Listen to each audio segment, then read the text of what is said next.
Amén.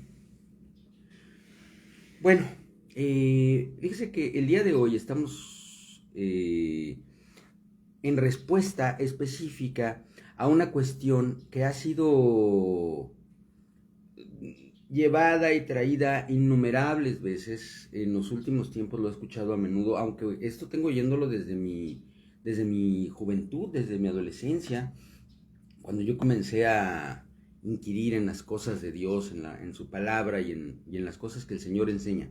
Y es un tema que además se ha vuelto controversial. Déjeme partir de una reflexión acerca de los tiempos que están corriendo actualmente.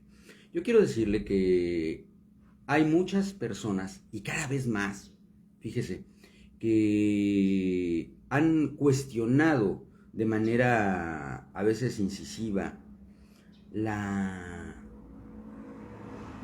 razón o las razones por las cuales la obra de Dios o la forma en la que la obra de Dios se financia, porque debemos entender que todo en este mundo necesita financiamiento. Necesitamos dinero, necesitamos recursos, necesitamos elementos físicos para poder realizar la obra, porque esta obra se financia de una forma o de otra, o cuál es lícita y cuál no es lícita, cuáles son las cosas que inciden en que el reino se expanda en la tierra y que las personas que trabajan para el reino de los cielos puedan tener o no un sustento que provenga de ello. Y en específico, hoy ya habíamos tocado este tema, creo que hace un año y medio, pero voy a volverlo a tocar a lo largo de 2 o 3 devocionales, porque quiero aclarar algunas cosas en relación con la Escritura, con la palabra de Dios. Así que vamos a hablar hoy en específico de uno de los elementos más polémicos que hay en relación con el dinero y que tienen que ver con la iglesia. Vamos a hablar del diezmo. El diezmo. ¿Qué es el diezmo? Bueno, desde un punto de vista, digamos, técnico, el diezmo es el 10% de algo. La palabra diezmo es específicamente, significa eso específicamente. El diezmo es la 10ª parte de algo, de una cantidad determinada de lo que sea. Y nosotros escuchamos a menudo de parte de personas que hablan del diezmo como algo que tiene que ver con el funcionamiento de la iglesia. Hay iglesias que tienen como parte de su formato de trabajo el diezmo como algo a veces impuesto u obligatorio. Otras tienen el diezmo como una práctica dentro del marco de la gracia, y hay otras que abierta y directamente dicen que el diezmo es algo que no tendría por qué existir en la iglesia en los tiempos que corren actualmente. Bueno, vamos a ver qué dice la Biblia, porque finalmente eso es lo que nos importa, qué es lo que dice la palabra de Dios con respecto al diezmo. Y yo, investigando y buscando, me encontré con varios textos de la Biblia a lo largo de toda la Escritura que nos hablan del diezmo, y quiero que lo analicemos desde un punto de vista tanto histórico como espiritual y también teológico, porque el diezmo, a final de cuentas, es algo que fue enseñado y establecido directamente por Dios, pero vamos a entender cuándo, cómo, por qué, para quién, etcétera, porque esto es lo que dice la palabra de Dios. Mire, la primera vez que nosotros encontramos la palabra diezmo en la Biblia es en el libro de Génesis. Estamos hablando de un tiempo en el que el pueblo de Israel no existía, en el que naturalmente, se desprende de ello, sabemos que la ley no había sido establecida como se conoció a partir del tiempo y a partir del establecimiento de la ley de las tablas que le fueron entregadas a Moisés en el monte Horeb. Mucho antes, muchos siglos antes de esto, nosotros nos encontramos con lo siguiente. Génesis 14:17. Dice así, se lo voy a leer rápidamente porque creo que es importante, voy de ahí en adelante. Dice: cuando volvía de la derrota de Kedorlaomer y de los reyes que con él estaban, salió el rey de Sodoma a recibirlo al valle de Sabe, que es el valle del rey. Entonces, estamos hablando de Abraham. Dice, entonces Melquisedec, rey de Salem, el nombre antiguo de la ciudad de Jerusalén, sacerdote del Dios Altísimo, sacó pan y vino y le bendijo, diciendo, bendito sea Abraham del Dios Altísimo, creador de los cielos y la tierra. Bendito sea el Dios Altísimo que entregó a tus enemigos en tu mano. Y una vez que Melquisedec bendijo a Abraham, dice aquí, y le dio a Abraham los diezmos de todo. Esto es algo muy interesante porque nosotros nos encontramos primeramente a un hombre que no era judío. Quiero que usted entienda esto porque esto es importante para lo que nos ocupa hoy. Abraham no era judío, el pueblo judío ni siquiera existía, Judá no había nacido, de ahí proviene el nombre del pueblo judío. No existía. Abraham era caldeo, era de allá de la región de Mesopotamia, y él, sin embargo, al ser bendecido por Melquisedec, que estamos todos de acuerdo en que Melquisedec es una representación, dicen algunos, humana, un ministerio que viene directamente del Cristo glorificado en una visión profética. Hay algunos otros que incluso dicen que Melquisedec era la persona de Jesús en una teofanía que recibió Abraham. Yo no lo sé, eso no es lo importante. Lo importante es que Melquisedec en ese momento estaba ahí en el nombre de Jehová de los ejércitos y recibió de Abraham los diezmos. Con esto queda establecido el diezmo, y es algo que es llevado a la práctica por un hombre que no estaba bajo la ley, que no tenía un mandamiento o una ordenanza de parte de Dios con respecto al diezmo. Luego estamos encontrándonos con que los diezmos son establecidos o son mencionados en la Escritura fuera de la ley. Vamos al siguiente texto, Génesis 28:10. Dice así, mire, dice, salió pues Jacob, que es también Israel, es decir, el hombre que Dios usó para establecer o fundar las 12 tribus de Israel. Jacob, nieto de Abraham. Abraham le fue dada la promesa que de él saldría un gran pueblo. Y dice así, salió pues Jacob de Berseba y fue a Aram y llegó a un cierto lugar y durmió allí, porque ya el sol se había puesto, y tomó de las piedras de aquel paraje, y puso su cabecera y se acostó en aquel lugar, y soñó, y aquí que una escalera estaba apoyada en tierra, y su extremo tocaba el cielo, y aquí ángeles de Dios que subían y descendían por ella, y aquí Jehová estaba en lo alto de ella, el cual dijo, yo soy Jehová, el Dios de Abraham tu padre, el Dios de Isaac, la tierra en que estás acostado te la daré a ti y a tu descendencia. Y será tu descendencia como el polvo de la tierra, y te extenderás al occidente, al oriente, al norte, al sur, y todas las familias de la tierra serán benditas en ti y en tu simiente. He aquí yo estoy contigo y te guardaré por donde quiera que fueres, y volveré a traerte hasta esta tierra, porque no te dejaré hasta que haya hecho lo que te he dicho. Y despertó Jacob de su sueño y dijo, ciertamente Jehová está en este lugar y yo no lo sabía. Y tuvo miedo y dijo, cuán terrible es este lugar, no es otra cosa que casa de Dios y puerta del cielo. Y se levantó Jacob de mañana y tomó la piedra que había puesto de cabecera, y la alzó por señal y derramó aceite encima de ella. Y llamó a aquel lugar Bet-El, aunque Luz era el nombre del lugar primero.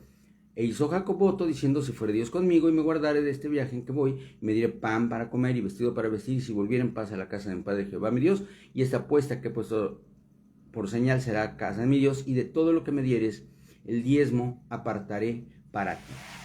Aquí encontramos un voto, no es solamente un acto individual, ya es un voto, es decir, es un acto de pacto con Dios en el cual Jacob estaba diciendo, mientras tenga vida, mientras tú me guardes, Señor, yo voy a apartar el diezmo de todas las cosas para ofrendártelo. Estamos hablando ya de una entrega permanente del diezmo, pero fíjese cómo no es algo que haya establecido Dios. Es decir, no es algo que haya impuesto la persona del Señor. Es algo que nace en el corazón de Jacob, y él es quien declara, yo voy a entregar mis diezmos. Así que volvemos a encontrarnos con el diezmo fuera de la ley, sino como un pacto de Dios con el hombre de manera personal. Y en este caso el pacto, interesante, El pacto es establecido por el hombre, no por Dios. Dios no estableció una ordenanza acerca del diezmo, sino que Jacob estableció un pacto, un voto con Dios de diezmar. Interesante, interesante. Ya después, un poco más adelante, Levítico 27:30 nos muestra, ahora sí, la palabra de Jehová, la palabra de Dios directamente. Aquí, dentro del marco ya de la ley, es decir, cuando ya había sido descendido del cielo el mandato o los mandatos en las tablas, y también había sido establecido en el corazón de Moisés por Dios directamente el tema de la ley y la legislación, y se había establecido la dispensación de la ley, es decir, se había establecido que la ley era el medio que Dios estaba disponiendo en ese momento para que el hombre fuera dispensado de su pecado y pudiera acercarse a Dios. Entonces, si el Señor hace un establecimiento del diezmo, mire, dice aquí, y el diezmo de la tierra, así de la simiente de la tierra como del fruto de los árboles de Jehová es cosa dedicada a Jehová.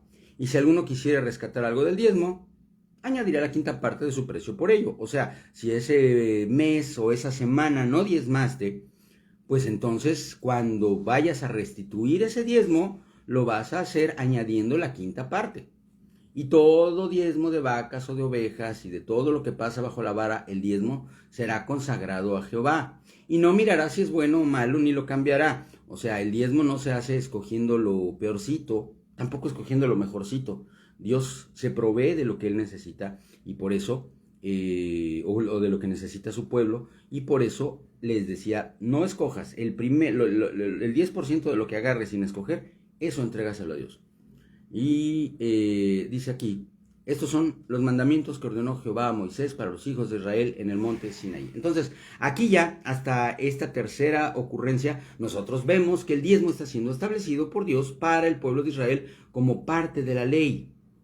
Entendemos que la ley fue una dispensación que tenía como propósito mostrarle al hombre que no podía salvarse por obras. Eso lo entendemos ya llegado la revelación del Señor Jesucristo, ya llegada la revelación paulina, y entendemos que la ley fue puesta por Dios para que el hombre se diera cuenta de que no podía cumplirla y de que necesitaba un Salvador.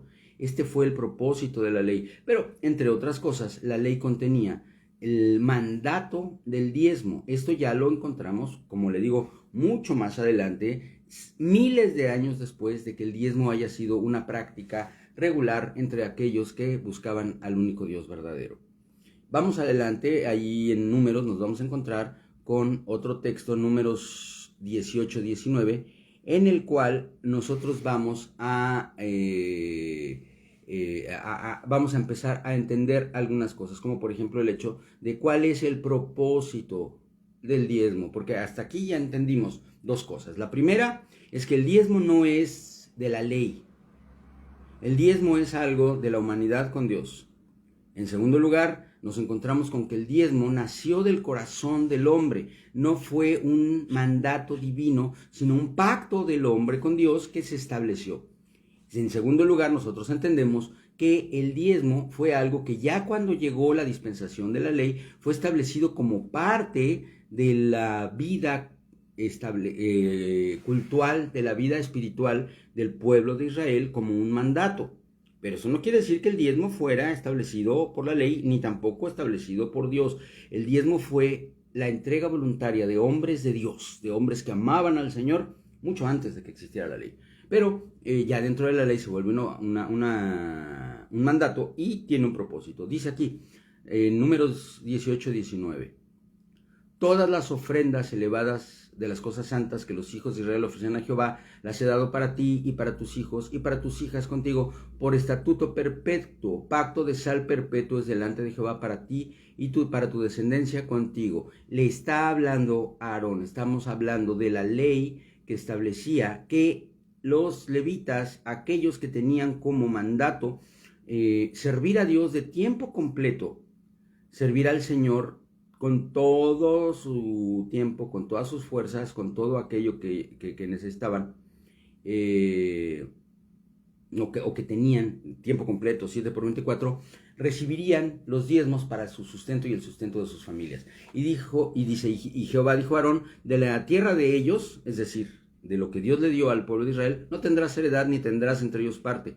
Yo soy tu parte y tu heredad en medio de los hijos de Israel. Y aquí todo, yo he dado a los hijos de Leví todos los diezmos en Israel por heredad, por su ministerio, por cuanto ellos sirven en el ministerio del tabernáculo de reunión. Y no se acercarán más los hijos de Israel al tabernáculo de reunión para que no lleven pecado por el cual mueran. Mas los levitas harán el servicio del tabernáculo de reunión y ellos llevarán su iniquidad, estatuto perpetuo para vuestros descendientes, y no poseerán heredad entre los hijos de Israel. O sea, el diezmo dentro del marco de la ley fue establecido para el sustento de los levitas, es decir, de los hombres que estaban destinados y dedicados de tiempo completo al servicio de Dios.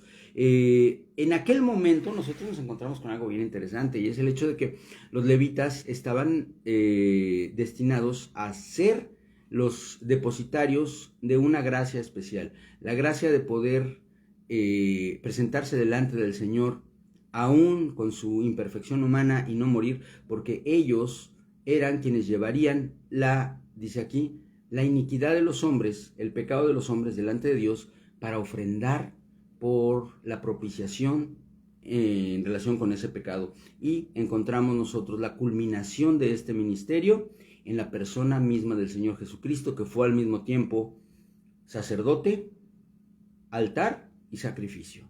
Eso es todo un tema y lo vamos a ver más adelante.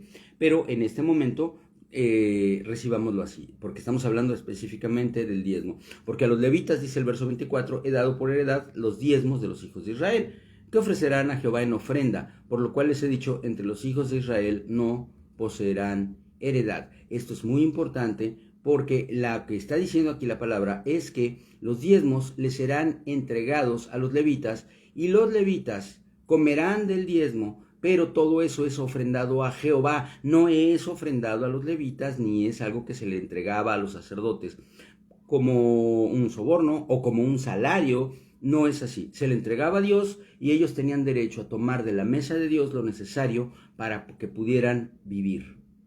Y nada más, ojo, cuidado, no se trataba de que se volvieran inmensamente ricos los sacerdotes, tenían permiso de tomar del diezmo para vivir. Y nosotros nos encontramos más adelante con otro texto que nos revela cómo debe ser usado, Deuteronomio 14:27. Aquí tenemos una regla de cómo debe ser establecido. Dice Deuteronomio 14:27, y no desampararás al levita que habitar en tus poblaciones, porque no tiene parte ni heredad contigo. Al fin de cada 3 años sacarás todo el diezmo de tus productos de aquel año y lo guardarás en tus ciudades, y vendrá el levita que no tiene parte ni heredad contigo. Voy a seguir leyendo. Aquí ya estamos entendiendo que los ministros que están de tiempo completo al servicio de Dios eran desde aquel entonces destinados a vivir de la parte del diezmo que necesitaran para su sustento. No, ojo, no era que los diezmos fueran propiedad de los levitas, era que los diezmos eran de Dios y Dios les permitía tomar del diezmo lo necesario para subsistir. Y además, más adelante, fíjese lo que dice con respecto al diezmo. Dice, lo leo desde el 29 completo, y vendrá el levita que no tiene parte ni heredad contigo, y el extranjero, el huérfano, y la viuda que hubiera en tus poblaciones, y comerán y serán saciados, para que Jehová tu Dios te bendiga en toda la obra que tus manos hicieren. Ojo, esto es interesante, El diezmo estaba establecido no solamente para los levitas, sino también para la viuda, para el huérfano y para los necesitados.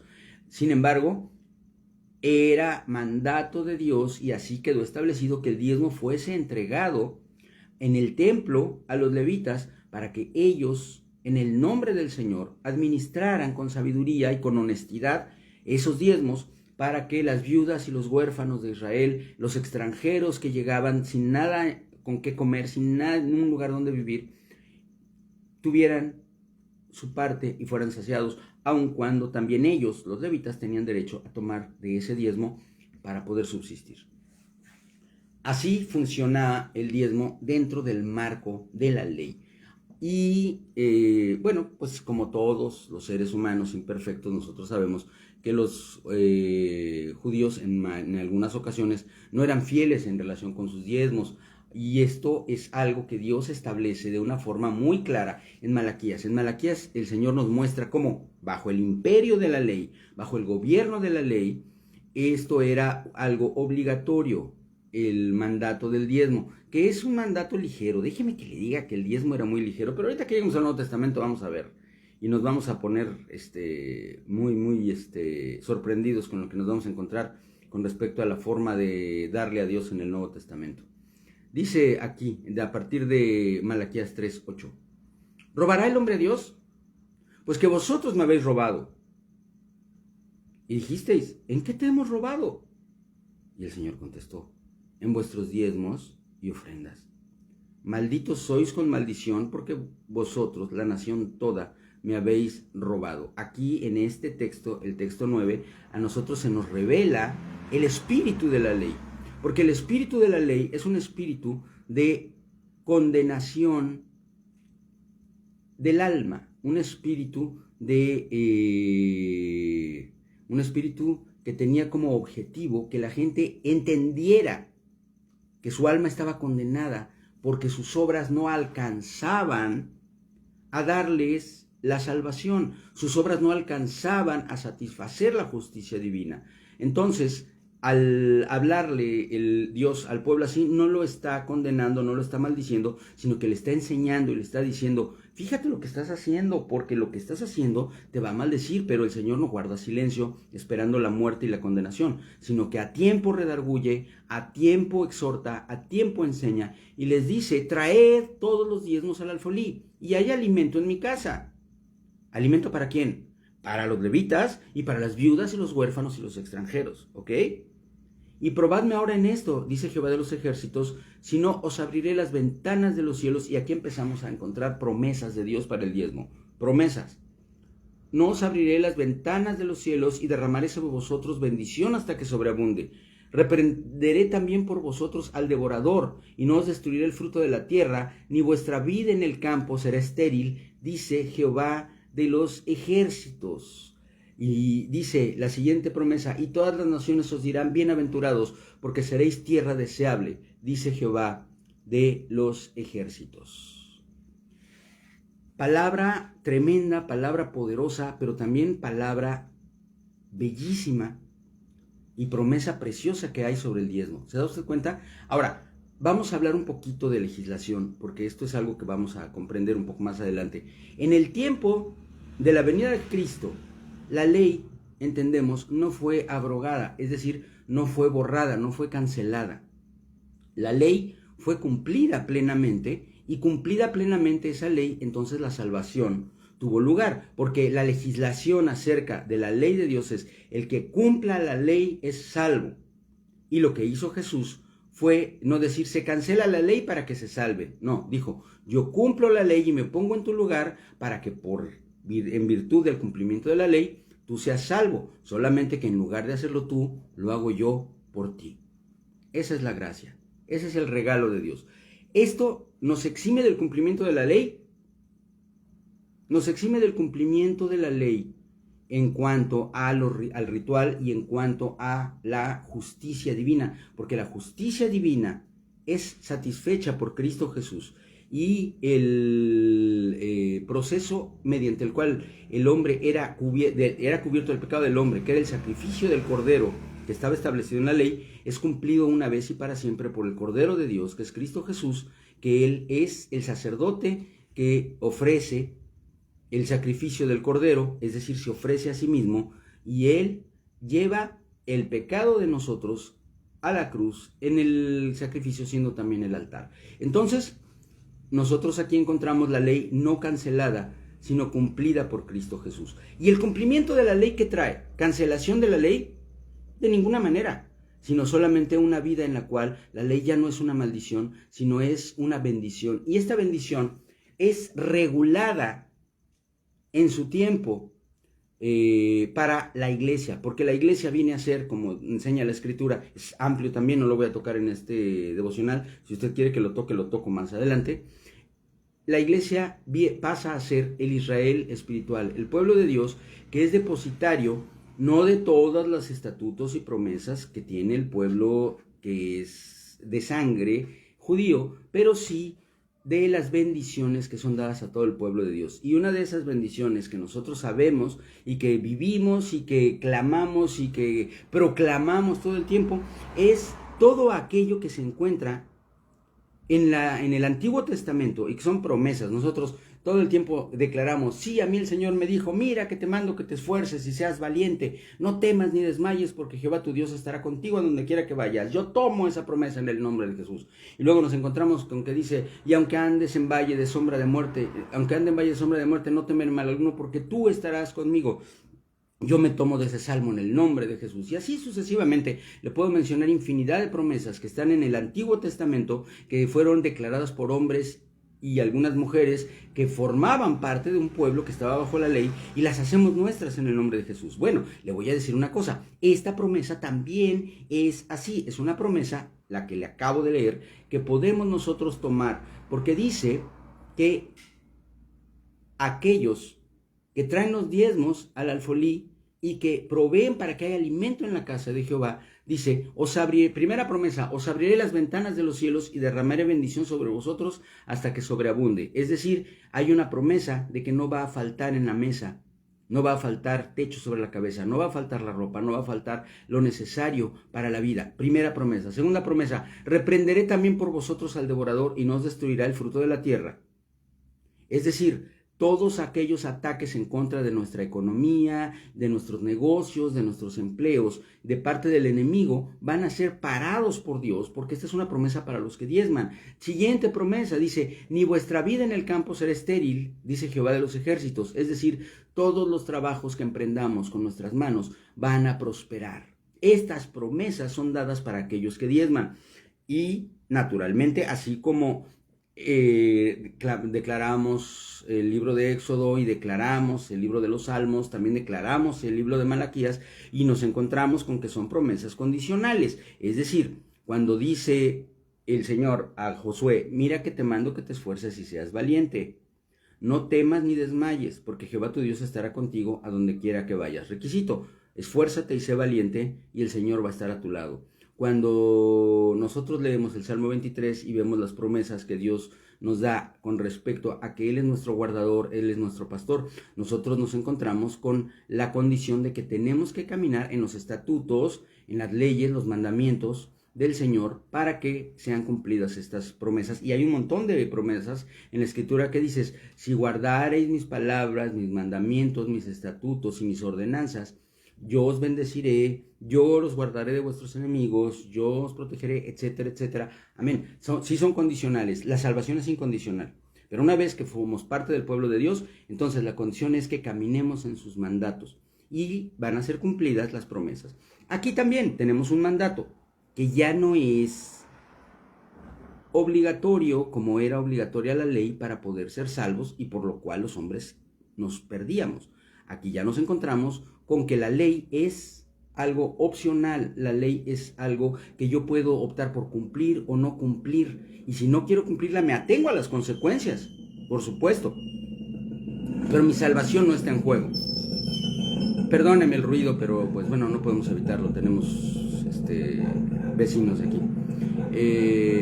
Tenemos entonces mandamientos y estatutos que son ya no obligatorios, pero que persisten como promesa. Las promesas de Dios permanecen y esta promesa de Dios se cumple. Vamos a ver qué dice el Nuevo Testamento con respecto al diezmo. Vamos, por ejemplo, a Mateo 23. Aquí nosotros nos encontramos con el Señor Jesucristo hablando fuerte a los escribas y los fariseos. Eran hombres sabios, hombres de estudio, hombres de letras, que dicen, ay de vosotros, escribas y fariseos, y les dice bien feo, les dice, hipócritas, porque diezmáis la menta, el eneldo y el comino, y dejáis lo más importante de la ley, la justicia, la misericordia y la fe. Pero esta afirmación al final es interesante, porque le dice, esto era necesario hacer sin dejar de hacer aquello, ¿ok? No dice en lugar de aquello. En ningún momento dado el Señor cancela el diezmo, solamente dice que el diezmo no tiene validez si no está acompañado primeramente de justicia, misericordia y fe. Así que de entrada el Señor Jesucristo no cancela el diezmo. Y nosotros vamos más adelante a Hebreos 7:5, que dice como palabra: ciertamente los que de entre los hijos de Leví reciben el sacerdocio tienen mandamiento de tomar del pueblo los diezmos según la ley. Es decir, que de sus hermanos, aunque también hayan salido de los lomos de Abraham. Y así más adelante nos encontramos con que la iglesia se divide en dos.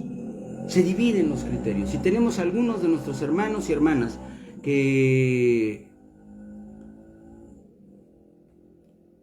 diezman, que tienen en su corazón la necesidad de cumplir esta parte, porque saben ellos que hay una promesa implícita. Pero también hay algunos dentro de la iglesia que han tomado erróneamente, y esto es en todo, no solamente en el diezmo, sino en una serie de elementos que son parte de la ley de Dios, la idea de que hay una relación directa entre el cumplimiento de ciertos estatutos y la salvación. Y yo le quiero decir una cosa: no es así. La salvación es incondicional. La salvación es algo que Dios nos da como un regalo del cielo, y no vamos a perder nuestra salvación si no diezmamos, como no vamos a perder nuestra salvación si no guardamos un día determinado, etc. No estamos sujetos a la ley, estamos sujetos a la gracia. Sin embargo, por la gracia, la cosa se pone bien interesante. Déjeme platicarle que en la iglesia, en el tiempo de la primera iglesia, los hermanos no es que no diezmaran, sino que sobrepasaron el diezmo de una forma que estaba fuera ya de toda discusión. Dice la palabra de Dios en el libro de los Hechos que los hermanos lo daban todo, no el 10%, sino todo.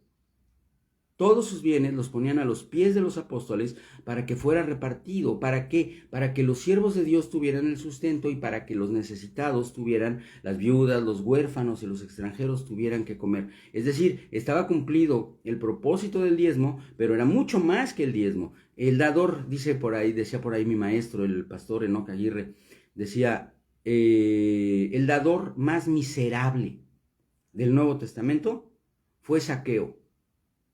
Y era un miserable porque solamente dio el 50%, no el 10%, dio el 50% y fue el que menos dio. Yo quiero que usted se dé cuenta de que la palabra de Dios nos muestra los siguientes elementos. En primer lugar, el diezmo no es de la ley. El diezmo fue establecido por el hombre delante de Dios mucho tiempo antes de la ley, mucho tiempo antes incluso del pueblo judío. Antes de que fuera establecido el pueblo judío, ya el hombre había ofrendado desde su corazón el diezmo a los siervos de Dios, a Melquisedec y al Señor Jacob allá en Betel. Así que el diezmo no es de la ley. Segundo, la ley establece como parte de su mandato y de su ordenanza el diezmo y lo regula con dos propósitos: el sustento de los siervos de Dios y el suplir las necesidades de los que carecen de lo indispensable, de las viudas, los huérfanos, los extranjeros. Tercer lugar, las promesas de Dios son promesas perennes, son promesas perpetuas, pactos perpetuos. Las promesas permanecen. Termina el imperio de la ley y se establece la dispensación de la gracia. Y bajo la gracia somos salvos por la sangre de Cristo Jesús. No está en juego nuestra salvación, pero aquello que Dios prometió sigue siendo cumplido porque Dios siempre es fiel. Por lo tanto, en quinto lugar, el diezmo está vigente como una ofrenda voluntaria del hombre. Nadie te obliga a diezmar. Nadie te va a poner una pistola en la cabeza para que diezmes y te va a condenar si no diezmas. Pero si no diezmas, entonces te estás perdiendo de la promesa de Dios. Es decir, de la prosperidad, del cuidado de Dios, de la protección divina a tu economía.